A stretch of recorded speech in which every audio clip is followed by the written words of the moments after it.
आज हम बात करेंगे इंडियन बैंकिंग एक्ट 1949 के कुछ प्रोविज़न्स के बारे में। कल के लेक्चर में हमने इसी एक्ट के बारे में बात की और आज इसके प्रोविज़न के बारे में बात करेंगे।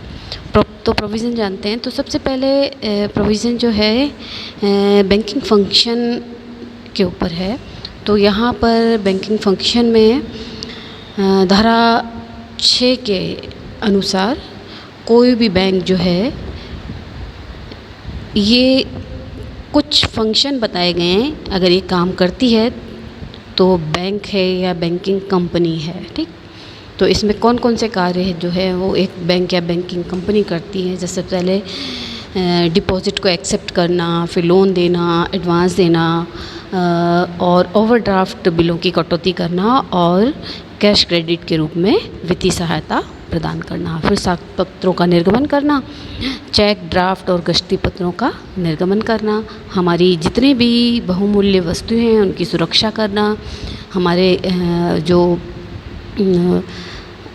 हमारे शेयर्स और हमारी सिक्योरिटीज़ हैं उनको परचेज़ और सेल करना, हमारे फॉरेन एक्सचेंज और फॉरेन बैंक नोट का परचेज़ और सेल करना, फिर ग्राहकों के आदेश पर सिक्योरिटीज़ को परचेज़ और सेल करना, फिर गारंटी और क्षतिपूर्ति कार्यों का संपादन करना।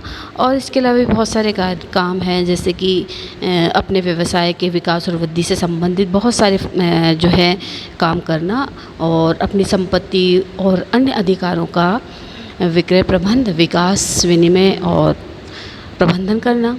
फिर केंद्र सरकार द्वारा अधिकृत जो अन्य कार्य हैं उनको संपादित करना। फिर सार्वजनिक कार्यों हेतु लोन की स्वीकृति प्रदान करना और निजी आवश्यकता की पूर्ति हेतु भवन का निर्माण, देखभाल और संपत्ति का क्रय आदि काम करना। तो ये तो कुछ धारा 6 के अनुसार ये जितने भी काम हैं वो एक बैंकिंग कंपनी को या बैंक को करने होते हैं।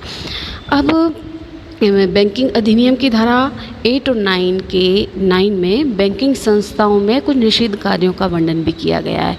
तो वो कौन कौन से कार्य हैं? तो वो कार्य हैं बैंकिंग कार्यों के अलावा कोई अन्य प्रकार का बिजनेस नहीं करेगा।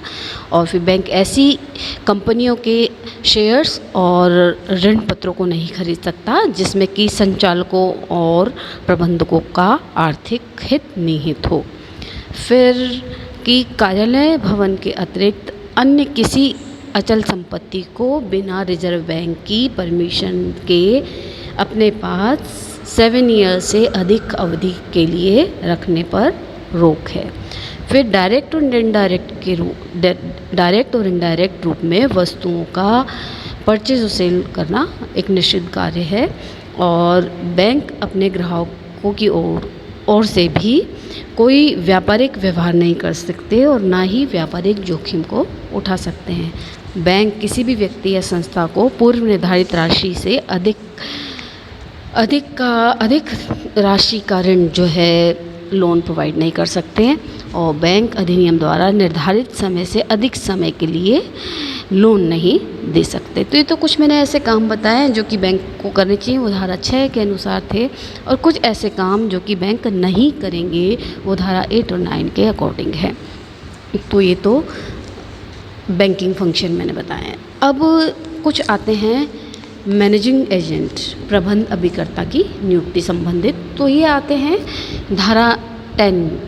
तो बैंकिंग अधिनियम की धारा 10 के अनुसार अगर किसी व्यक्ति को बैंक का प्रबंध अभिकर्ता नियुक्त नहीं किया जा सकता, किसी भी बैंकिंग कंपनी का प्रबंध ऐसे व्यक्तियों के हाथ में नहीं दिया जा सकता है जो कि किसी बिजनेस में संलग्न हैं या किसी अन्य ऐसी कंपनी में संचालक हैं जो बैंकिंग कंपनी की सहायक नहीं है। और प्रतिबंधित वर्ग के व्यक्ति 3 महीने तक बैंक के प्रबंध मंडल में रह सकते हैं और रिजर्व बैंक की परमिशन से यह टाइम पीरियड 9 मंथ तक बढ़ाया जा सकता है। तो ये तो बात की कुछ मैनेजिंग एजेंट की। अब बात करते हैं कुछ पेडअप कैपिटल और रिजर्व्स की। तो बैंकिंग अधिनियम 1949 में बैंकों की जो पेडअप कैपिटल की व्यवस्था के संदर्भ में बहुत सारे प्रावधान हैं और ये धारा 11 और 12 के अंतर्गत आते हैं। तो धारा 11 के अंतर्गत बैंकों के लिए पेड-अप कैपिटल और रिज़र्व की व्यवस्था उनके जो कार्यक्षेत्र है उसके द्वारा निर्धारित की गई है। तो जैसे हम बात करते हैं, इसमें 3-4 तरीके के कार्यक्षेत्र आते हैं। जैसे कि यदि किसी कमर्शियल बैंक का एक ही ऑफिस है जो कि कोलकाता में और बॉम्बे में हो, तो उसकी पेड-अप कैपिटल 50,000 रुपीज़ थी। और बैंकिंग अधिनियम में सन 1962 में किए गए एक संशोधन के अनुसार अक्टूबर 1962 के पश्चात स्थापित होने वाले बैंकों हेतु पूंजी की व्यवस्था जो होगी, इसमें मिनिमम पेड-अप कैपिटल और कोष जो होगा वो 5 लाख तक का होगा। अब दूसरी सिचुएशन जो कार्यक्षेत्र के अनुसार आती है कि यदि किसी व्यापारिक बैंक का एक से अधिक ऑफिस है और वो एक ही राज्य में शामिल है या एक ही राज्य में स्थित है, तो उसकी जो न्यूनतम पेड-अप कैपिटल और रिज़र्व होंगे वो 1 लाख रुपीज़ होंगे। फिर तीसरी सिचुएशंस में आता है कि यदि कोई कमर्शियल बैंक के ऑफिस एक से अधिक राज्यों में है, जैसे बॉम्बे और कोलकाता को छोड़कर, है ना, तो वहाँ पर जो है पेड-अप कैपिटल 5 लाख रुपीज़ होगी। फिर इसमें एक सिचुएशन और इंक्लूड है, ये है कि यदि बैंक के ऑफिस एक से अधिक राज्यों में होने के साथ साथ बॉम्बे या कलकत्ता या दोनों ही जगहों पर हों, तो यहाँ पर पेड-अप कैपिटल 10 लाख रुपीज़ होगी, रिज़र्व और पेड-अप कैपिटल, है ना। फिर अगर फॉरेन बैंक भारत में इसकी कोई ब्रांच यहाँ पर स्थापित करना चाहता है, उसमें भी इंक्लूड है कि बॉम्बे और कलकत्ता को छोड़कर, ठीक है, तो यहाँ पर पेड-अप कैपिटल या रिज़र्व जो होंगे वो बढ़ जाएंगे, 15 लाख हो जाएंगे। फिर वापस हमारे कि यदि कोई विदेशी बैंक मतलब फॉरेन बैंक अपनी ब्रांच बॉम्बे या कलकत्ता या दोनों ही जगहों पर ब्रांचेस जो है इस्टेब्लिश करना चाहता है, तो यह राशि और बढ़ जाएगी। यह राशि हो जाएगी हमारी 20 लाख, मतलब इसके पेड-अप कैपिटल और रिज़र्व होंगे हमारे 20 लाख। तो ये तो कुछ कार्य क्षेत्र बताए हैं कि यहाँ पर ऑफिसेज होते हैं या कोई विदेशी बैंक भारत में अपनी शाखा खोलना चाहती है, ब्रांच खोलना चाहती है, तो पेड-अप कैपिटल कितनी होगी, तो इसके बारे में बताया गया है। फिर इसमें एक चीज़ और शामिल की गई है कि प्रत्येक ऐसा बैंक जो विदेश में सम्मिलित हुआ है और जिसकी ब्रांचेस स्थापित की गई हैं, उसके लिए आवश्यक है कि न्यूनतम पेड-अप कैपिटल और रिज़र्व के बराबर राशि कैश या अनुमोदित सिक्योरिटीज़ के रूप में रिज़र्व बैंक के पास जमा कराएं।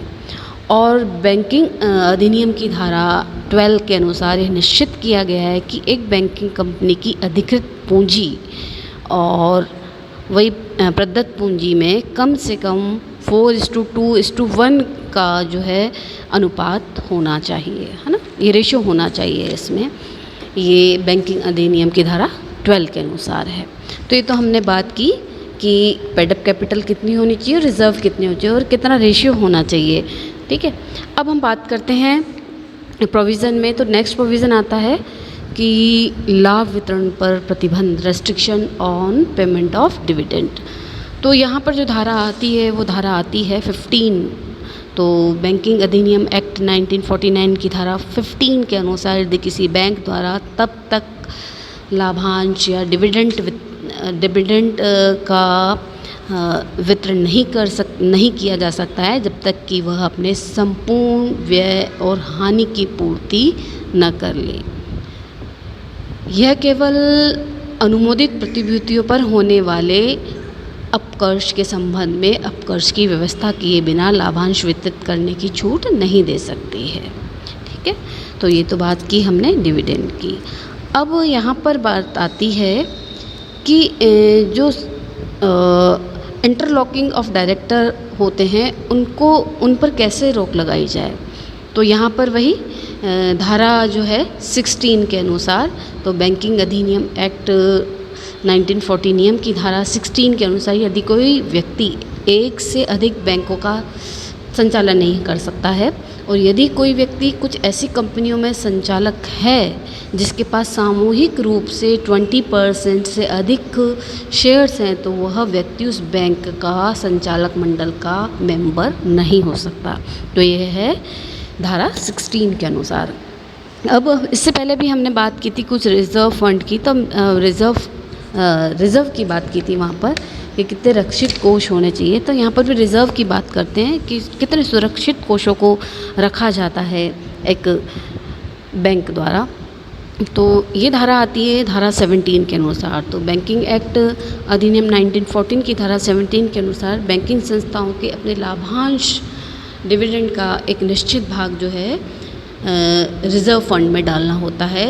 और इस धारा के अनुसार 1962 में संशोधन से पूर्व प्रत्येक बैंकिंग कंपनी को प्रतिवर्ष हर साल अपने शुद्ध लाभ का, नेट प्रॉफिट का 20% भाग उस समय तक जमा कराना आवश्यक था जब तक कि जो रिज़र्व फंड में जमा राशि प्रदत्त पूंजी के बराबर न आ जाए। फिर 1962 में एक संशोधन किया गया, उसके अनुसार फिर प्रत्येक बैंक को एक सुरक्षित कोष की अनिवार्यता स्थापित करनी पड़ती है और लाभांश की घोषणा से पूर्व प्रतिवर्ष अपने जो अंतिम खातों में प्रदर्शित लाभ का 20% इस निधि में ट्रांसफ़र करना पड़ता है। अब इसमें 17 की धारा 1 और 2, और 1 में ए और 2 सिंपल है, तो इसमें भी 2 तरह के जो है प्रावधान हैं। अब इसमें 2 तरह के प्रावधान कौन कौन से हैं कि जब किसी बैंक की पेडअप कैपिटल और रिज़र्व उसके कुल निक्षेपों के अनुपात में पर्याप्त हो जाएं, तो केंद्रीय सरकार रिज़र्व बैंक की अनुमति से उस बैंक का 20% प्रॉफिट के हस्तांतरण प्रावधान से कुछ समय तक मुक्त कर सकती है। तो ये है धारा 17(1)(a) के अनुसार। अब दूसरा जो इसमें आता है 17(2) के अकॉर्डिंग, जब एक बैंक अपने रिज़र्व और पेडअप कैपिटल के किसी भाग को काम में लेता है, तो उसे उस राशि को काम में लेने की तिथि से 21 दिनों के अंदर रिज़र्व बैंक को इस तथ्य से अवगत कराना पड़ता है और रिज़र्व बैंक इस अवधि में आवश्यकता पड़ने पर वृद्धि कर सकता है अथवा देरी से सूचना देने वाले बैंक को माफ़ भी कर सकता है। ठीक, तो ये है धारा 17(2) के अकॉर्डिंग।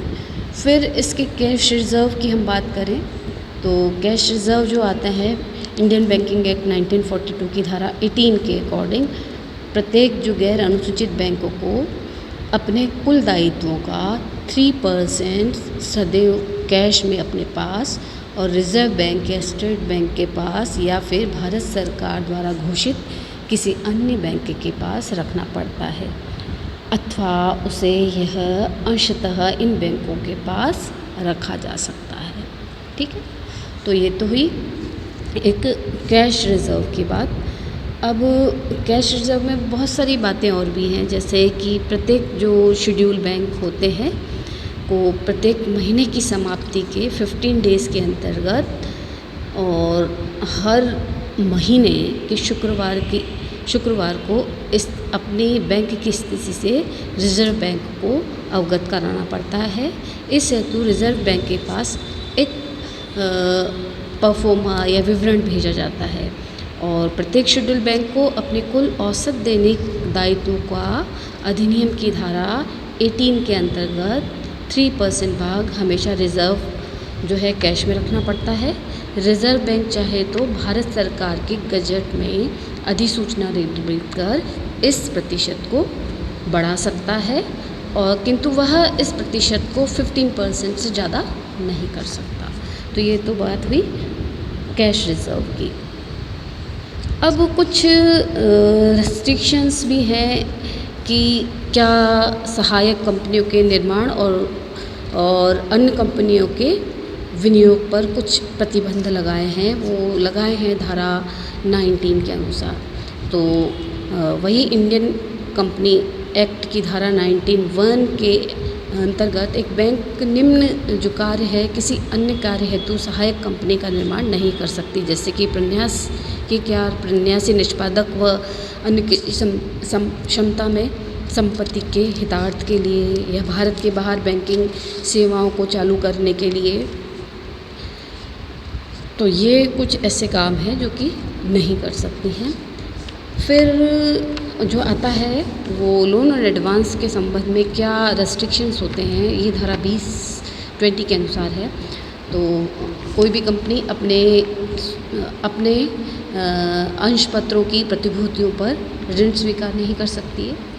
ऐसी कंपनियां साझेदारी फर्म को लोन एक्सेप्ट नहीं कर सकता जिसमें कि उनके किसी भी संचालक का हिस्सेदार, संचालक, प्रबंध, कर्मचारी या अन्य किसी क्षमता में किसी प्रकार का हित हो, या फिर किसी भी व्यक्ति को वो लोन नहीं दिया जा सकता है जिस लोन में बैंक का संचालक का हिस्सा हो या किसी संचालक ने गारंटी दे रखी हो, और अपने बैंक की संचालक को लोन एक्सेप्ट नहीं किया जा सकता है। तो ये तो कुछ लोन और एडवांस के संबंध में क्या प्रोविज़न होते हैं ये बताया गया है। अब कंट्रोल ऑन लोन पर क्या प्रोविज़न है ये जानते हैं। तो इंडियन बैंकिंग एक्ट 1940 नियम की धारा 21 के अनुसार रिजर्व बैंक भारत में कार्य करने वाली सभी जो कमर्शियल बैंक की ऋण नीति को बनाता है। रिजर्व बैंक अपनी चयनात्मक साख नीति और विभेदात्मक ब्याज दर नीति का पालन करता है, और जो एडवांस के उद्देश्य हैं उसकी अवधि, उसकी सीमा क्या होती है, उसकी मात्रा आदि के बारे में बैंकों को समय समय पर डायरेक्शन देता रहता है। और फिर इंटरेस्ट रेट के संबंध में भी बार में इनसे सलाह ली जाती है या फिर इनको ऑर्डर दिए जाते हैं। और रिजर्व बैंक किसी भी विशेष या संपूर्ण बैंकिंग उद्योग को ध्यान में रखकर जो है लोन की हमारी जो है पॉलिसी को निर्माण करता है, और प्रत्येक बैंक को इस पॉलिसी का अनिवार्यतः पालन करना होता है। तो ये तो हुए लोन के संबंध में कि लोन की कंट्रोल लोन किस तरह से होता है। अब इसमें प्रोविज़न तो बहुत सारे हैं, तो इसकी प्रोविज़न का नेक्स्ट जो पार्ट है अगले लेक्चर में हम देखेंगे।